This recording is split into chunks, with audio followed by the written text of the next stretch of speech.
own body, everything that's going on in the body, every organ is saying something different. Without your breath, the body doesn't run. Our bodies are machines, right? You put good stuff into your machine, or you put bad stuff into your machine. If you go to a gas station and you have a Porsche, you want to put high test in it. You're not going to put regular gasoline in it, unless you're so rich you just don't care. But most likely you're going to care. You're going to put the best oil in it. You want to keep the machine going. The whole idea here is this is a vessel that's traveling through time. When you think of yourself genetically, right, you travel through time.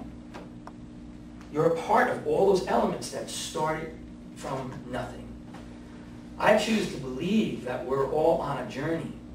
Not that because my life ends that the journey doesn't mean anything. Or because the world gets blown up or destroyed that the journey doesn't mean anything.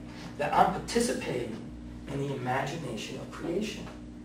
It imagined itself into existence, and therefore I'm a part of it. I belong to it. And what I want to do is not fixate on something. I want to grow it. I want to move through it. I want to be a part of it. I know that death is inevitable, but why we believe in things is because we fear death. So we have to give ourselves something to believe in. I believe in the impossible. I believe in creation. I believe in the active imagination of God, whatever that may be. I don't think I could really take God and put it in a singularity, make it something static. Because that, again, is not becoming balanced. That's not facing my fears. And I don't believe that the world getting blown up is going to make any difference at all. But it does make a difference to me as an individual where I'm going with it. I believe in the creative imagination that has put me here, and that's what I follow. That's why I could do the things that I do. To me, that's the meaning of life. We always think of ourselves as being better than, while we're always trying to create a balance, trying to influence other people, trying to say my way is right, believe in this. I mean, really, if you really wanted this world to have peace, besides, throwing out real, we'll say, compassion. If we all had true compassion, whatever that is, not compassion through ego, not compassion through self-pity, not compassion for, but true compassion, it would be a great world. But if you wanted to annihilate, like if I was going to become Darth Vader, I'd kill all the lawyers, I'd kill all the religious leaders, right? I would kill everybody, right? They would all die. I would make our nation one. There would be no nation. Everybody would follow one flag. And you would have world peace? No. Because there'll always be something that will come up in the middle of that to challenge it. There'll always be another element, right? The only thing I think would be cool is just those lawyers, and killing all the lawyers would be a good thing. I'm only kidding. Right? Especially to the lawyers that are in the room. But, to that guy. To me, everybody is very short-sighted when it comes to understanding what true balance is, becoming more centered, because we think too aesthetically. We think too plastic, material. And we think the meaning of life as far as like, well, God, whatever that is, not going to come down and tell you the meaning of life. That's the journey that you're following. And the meaning of life doesn't mean that this planet or you are so important that it's going to mean anything to anybody or any other race that may eventually come to conquer us. The meaning of life really is what you bring to it, yes, but it's not just dealing in aesthetics. It's not just dealing in material. It really goes into the invisible. To me, the real meaning of life and the real structure, the real material is that of the mind, not of what this hologram that we're actually living in. But the real material is that of the mind. So the meaning of life, to me, means going through the impossible, the creative imagination. Not that my life personally has meaning, because then I'm fixated on just this planet.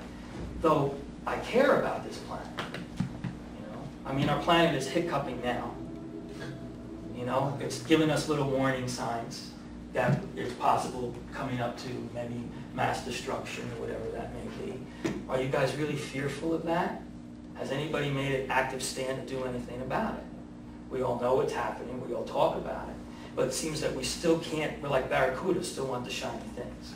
You know? So we're going to go after the shiny things before that. We're all going to start our wars, we're all going to do what we're going to do, and until something happens, and humans are very resourceful, you know, somehow we'll survive it. You know, if Yellowstone Park blows up in that volcano, we're all gone. Does that mean the meaning of your life ends? That's the question. To me, no. It means something that you carry on. The journey is something you continue. That we're not so important that my life has to have meaning on the scale that it affects everybody and everything. It affects me.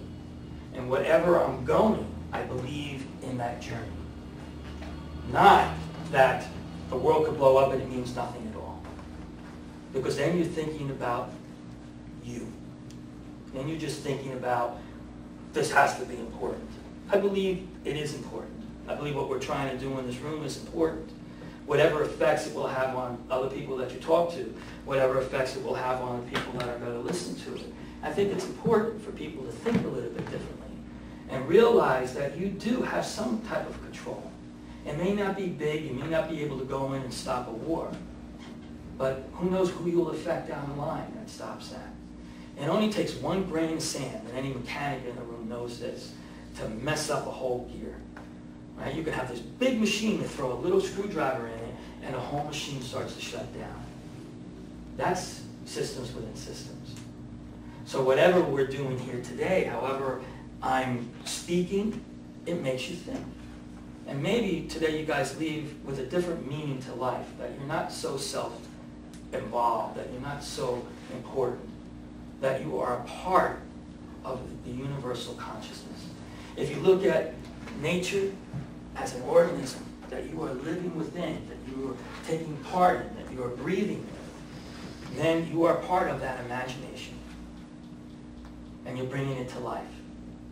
And as we grow and evolve internally, and as we grow, hopefully, and evolve socially, and as we grow and evolve in our creativity, maybe traveling through time, or whatever may happen in the future, if we evolve enough, yeah, everything we've imagined has happened.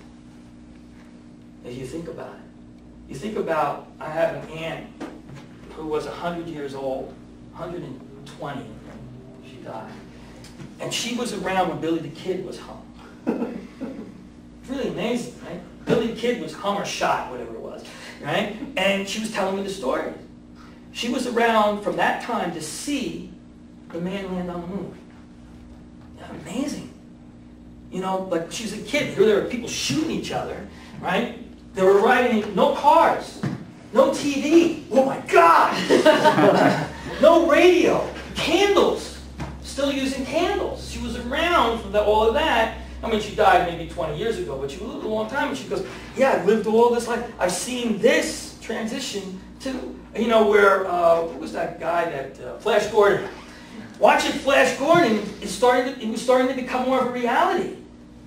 You know, we were flying all of a sudden. Now I see jet planes, and I see people, now we're landing on the moon. It's amazing what we could do with our creative imagination. And then movies of the Old West.